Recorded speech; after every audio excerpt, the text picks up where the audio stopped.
just start at the top of the Yeah. sheet? Okay, thank you so Yeah, much. yeah. So Kathy here with Emily today. We're just talking about this idea of regional certification for Northwest Indiana. And she already shared with me that the Pacific Northwest out in Washington has done something similar. Yeah, so they have a regional effort in Washington. They did not become a regional team until after each different city, county that's a part of the regional team had earned certification. So this process you'll be undergoing will be slightly different. Okay. But there is some precedent for folks working on the regional level. And so I'm just going over certification requirements right now, and that'll kind of translate into what that might look like for the regional effort. So there are 2 requirements. I'll go over the property certification in a second. The second requirement are education outreach activities. So basically, how are you engaging with and educating your residents on how to create wildlife habitat and any other conservation goals and initiatives that your community may have. Okay. We've broken it up into 4 different categories. You can see on the screen here, registration, outreach, education, and administration. So there are different activities within each of these categories, and there's a certain number of points that you're required to achieve for each category. You do not need to do every single activity. It is just to earn these the number of points that are required. And we also kind of have some catch-all activities too. A lot of communities do their own sustainability initiatives and work that may not be captured by some of the activities listed here. So we have other education projects and other community projects. And I just like to highlight these because I know communities are doing a lot of work in this sense. And again, it may not align with activities. So it may be a good fit. Can I throw out some ideas that I had for possible activities? Sure. Okay, just to suss it out and see if I'm on the right track. But like I've got one member of the Time Bank that runs a sustainable farm camp. They're about 85 acres and much of it has been converted into native plant prairies. And so she has offered up her place like for a seed collection event. Oh, that's great. That available. And then like just last month, we did a climate activist training for Notre Dame graduate students, Notre Dame University, and they're interested in getting involved. So, and then we've got some local middle schoolers where I am that are looking for civic engagement hours and opportunities where they might do the seed, like cleaning, separation, packaging. And then there's that Shirley Hines Land Trust organization that I told you about before. They have this program with their volunteers called Grow One, Keep One. So with native plants, they'll have the volunteer grow one in a milk jug, like mini greenhouse to give to them to plant on their conservation lands. And then the volunteers welcome to either keep one to put in their own yard or, you know, they can give both back. Yeah. But like would any of those kind of fall into? All of them, I'd say definitely. And I actually think some of them might fall into some of the activities that we have listed. Like if you do presentations with or trainings with other groups, that counts. If you coordinate some kind of community event, including like a native plant sale or rescue or seed collection event, that actually can count towards one of them. So yeah, all of that sounds great. And I could definitely see fitting within this. I know before we started recording, I had mentioned, you know, Wild Ones, and they're definitely really active and passionate here. So I definitely want to, you know, reach out to them and see if, you know, that would be something they could partner on. And then the woman who I mentioned who introduced me to the middle schoolers, she does all kinds of like monarch tagging, and she's much more knowledgeable about like the whole monarch component. So like she's already doing these presentations. So I just kind of like to give her a voice under this thing. And then we also have a really strong group called Northwest Indiana Green Drinks that does usually one educational webinar a month. And I help maintain that email list. There's about 1,000 people on that. And that's how I met Leslie Shad to begin with, was at that event. So I think in 2023, they would definitely give us like one of their monthly meetings. So I just got like so many ideas, and we could do like an Earth Day presentation. And currently we have a team. We didn't quite have this plan together at the kickoff, but I envision us doing it again next year. We're in this Green Team Academy's International Climate Action Challenge. It's a 90-day window that started September 1st and it ends at the end of November.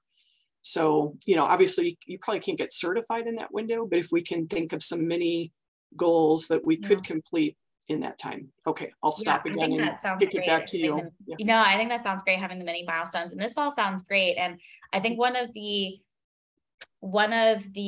kind of benefits, I guess, to joining the program, or one of the reasons I say, you know, people should, is that oftentimes they're already doing this work, or people are already doing this work, and they can help tap into it. And so you're really just getting recognition for work that you're already doing.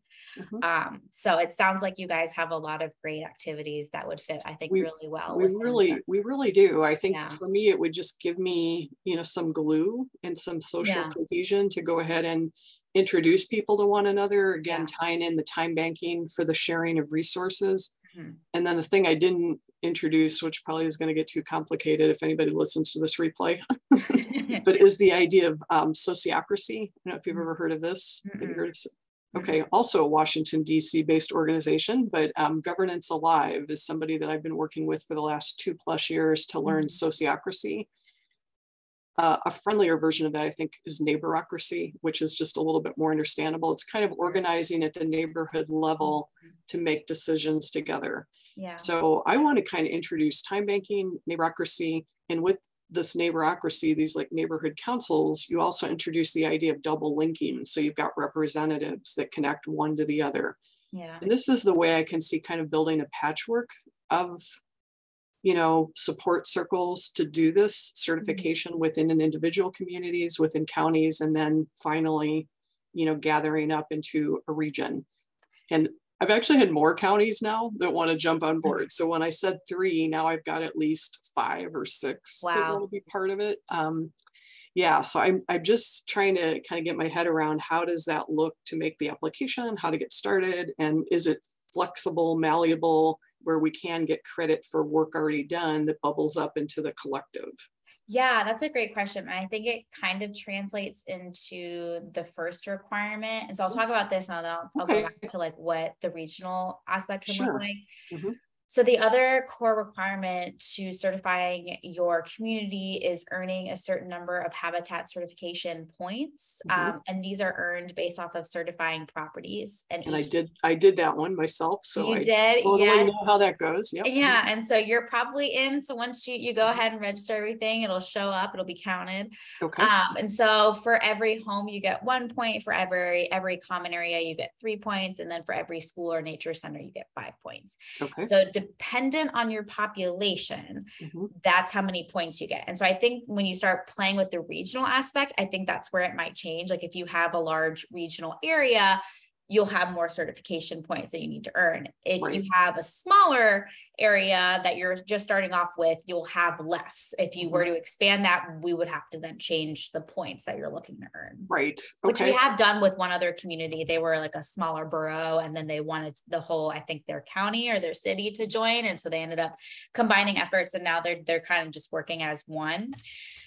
I'll say this too, is that we've had other communities that are like a city within a county, and both have registered, and their work kind of coordinates with one another.